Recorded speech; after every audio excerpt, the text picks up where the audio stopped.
नमस्कार, आप देख रहे हैं डॉक्टर साहिब, आपके साथ मैं हूं मुस्कान। दर्शकों, आज के इस एपिसोड में हम बात करेंगे और जानेंगे कि पुरुषों में पेशाब में जलन क्यों होता है और बार बार पेशाब क्यों आता है। और इसी पे बात करने के लिए आज हमारे साथ मौजूद हैं बिहार के जाने-माने यूरोलॉजिस्ट डॉक्टर अजय कुमार। दर्शकों, आपको इनके बारे में बता दूं कि ये यूरोलॉजिस्ट सोसाइटी ऑफ इंडिया के पूर्व अध्यक्ष रह चुके हैं। सर नमस्कार, बहुत बहुत स्वागत है आपका। सर, आपसे जानना चाहेंगे कि जैसे महिलाओं में ये दिक्कत रहता है पेशाब में जलन या बार बार पेशाब आना, ठीक वैसे ही पुरुषों में भी ये समस्या होती है कि उन्हें बार बार पेशाब आता है, रात में उठ उठ के वो बार बार पेशाब करते हैं या फिर उन्हें पेशाब करते वक्त जलन होती है, तो ये क्यों होता है? पुरुषों में अब मैं है तो ये लंबा विषय है, लेकिन इतने कम समय में यदि बताना हो तो मैं पुरुषों में दो कैटेगरी ले लूँगा। एक कैटेगरी लूँगा थोड़ा एडवांस एज के जो पुरुष होते हैं उनमें बार बार यूरिनरी ट्रैक्ट इन्फेक्शन होना, और दूसरा यंग लोगों में, एडोलेसेंट में और यंग लोगों में बार बार पेशाब का आना और पेशाब में जलन होना। तो पहले ले लिया जाए यंग लोगों में, बार बार पेशाब होना, पेशाब में जलन होना, कभी कभी पेशाब के साथ बुखार आना। तो ये कारण जो है इसका कहीं न कहीं उस व्यक्ति को इन्फेक्शन हो गया है यूरिनरी ट्रैक्ट में, और यदि बुखार के साथ है तो या तो वो प्रोस्टेट ग्लैंड का इन्फेक्शन हो गया है या ऊपर किडनी में इन्फेक्शन हो गया है। सिंपल यूरिनरी ट्रैक्ट इन्फेक्शन यदि ब्लैडर का होगा तो उसमें बुखार जनरली नहीं आता है। अब क्या कारण हो सकता है उसका? कारण देखो, पहला तो सेक्सुअली एक्टिव ही लोग हैं, तो यंग लड़के जो हैं आजकल फ्री सोसाइटी है और काफ़ी मिक्सिंग ये है, और दूसरा है कि उनको लगता है कि सेक्सुअल एक्टिविटी के लिए कुछ एक्सपेरिमेंट करें। तो जो नॉन गर्लफ्रेंड्स हैं, जो नॉन फ्रेंड्स हैं, उनको छोड़ के कभी कभी वो बाज़ार में चले जाते हैं और बाज़ार में जाकर वो उन महिलाओं के साथ सेक्सुअल इंटरकोर्स करते हैं जो टोटली अनप्रोटेक्टेड हैं, और फिर उनको यूरिनरी ट्रैक्ट में सबसे कॉमन है गनोरिया, उसके अलावा और सब तरह का इन्फेक्शन हो जा सकता है और बड़ी परेशानी में पड़ते हैं, और उनको पस भी आता है पेशाब में। तकलीफ़ तो जलन तो होती है, साथ साथ पस भी बहुत आता है, बार बार पेशाब होता है। तो ऐसी स्थिति में जब हमारे पास वो इन्फेक्शन प्रोस्टेट ग्लैंड में भी यदि चला गया तो लंबे समय तक रहता है। तो ऐसी स्थिति में जब वो हम लोग के यहाँ आते हैं तो हम लोग उचित इलाज करके चाहते हैं कि उस प्रॉब्लम को इरेडिकेट कर दे। उसमें सेक्सुअली ट्रांसमिटेड अदर डिजीजेज भी हो जा सकती हैं, और इवन अब तो बहुत कम हो गया HIV वगैरह, लेकिन वो भी हो सकता है। इसलिए मेरा सुझाव इन यंग लोगों को है, यदि एक्सपेरिमेंट करते भी हैं तो कृपया if you cannot control it, condom it.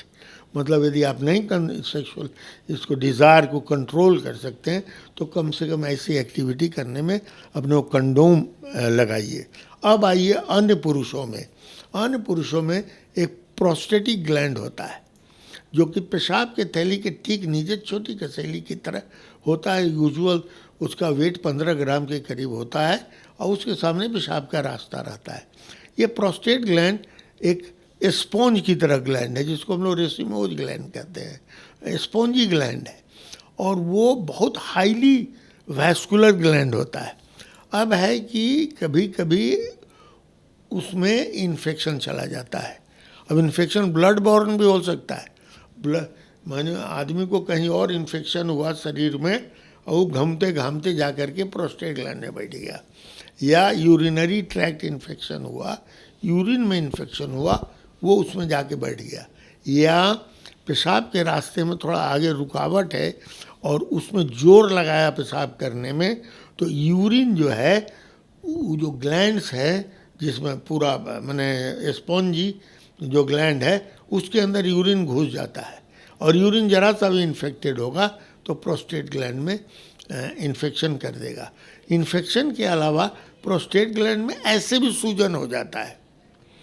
अब जैसे बहुत देर तक जो आदमी ऑफिस में लंबा समय तक बैठता है, वो बीच बीच में उठ के घूमता घामता नहीं है, तो उसका प्रोस्टेट कंजेस्टेड हो जाएगा।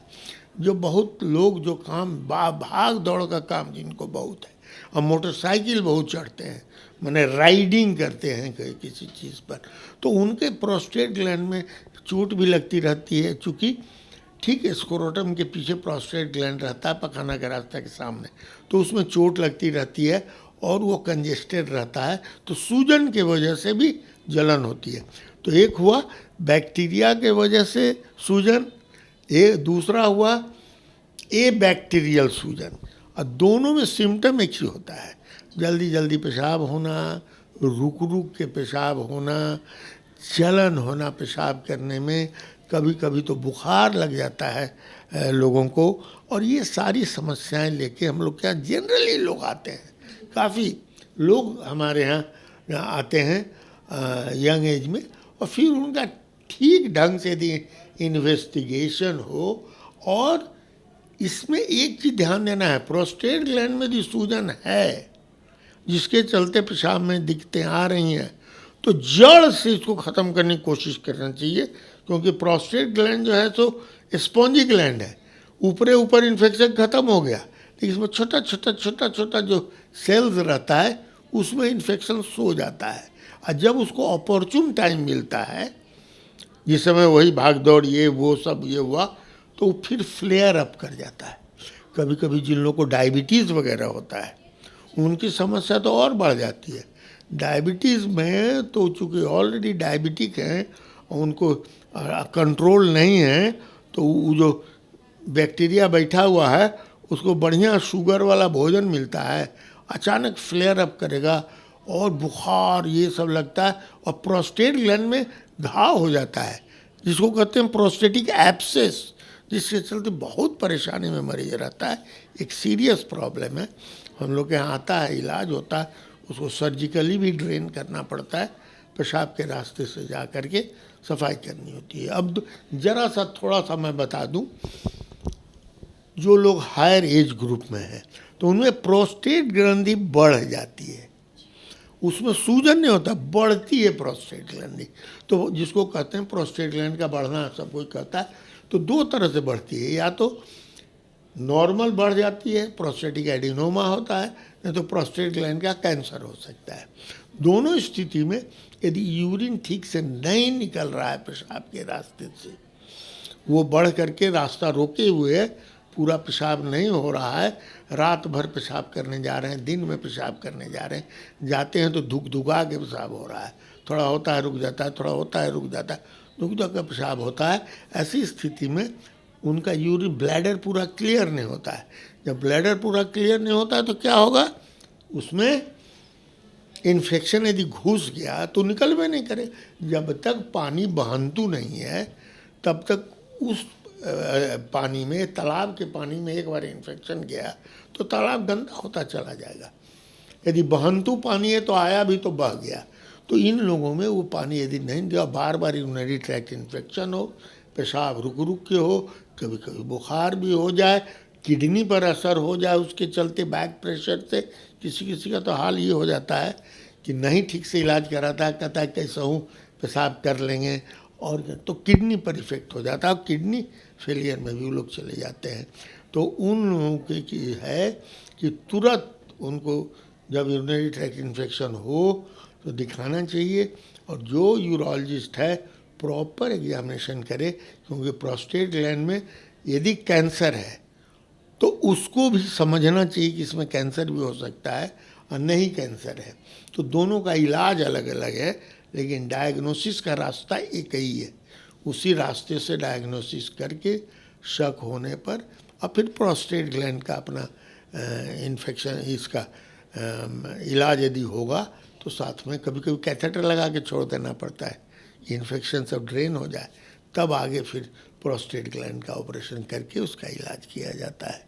तो ये मोटा मोटी सारी बात तुमको बता दी है। सर बहुत बहुत शुक्रिया ये तमाम जानकारी देने के लिए। और साथ ही आज के इस एपिसोड में हमने जाना कि पुरुषों में अगर बार बार पेशाब हो रही है तो किन कारणों से हो रहा है और इसका इलाज करवाना कितना ज़रूरी है, वरना हो सकता है ये छोटी सी बीमारी एक बड़े बीमारी का रूप ले ले। तो दर्शकों, आशा करते हैं कि ये जो तमाम जानकारी है आपके लिए लाभदायक रही हो। तो आज के इस वीडियो में इतना ही।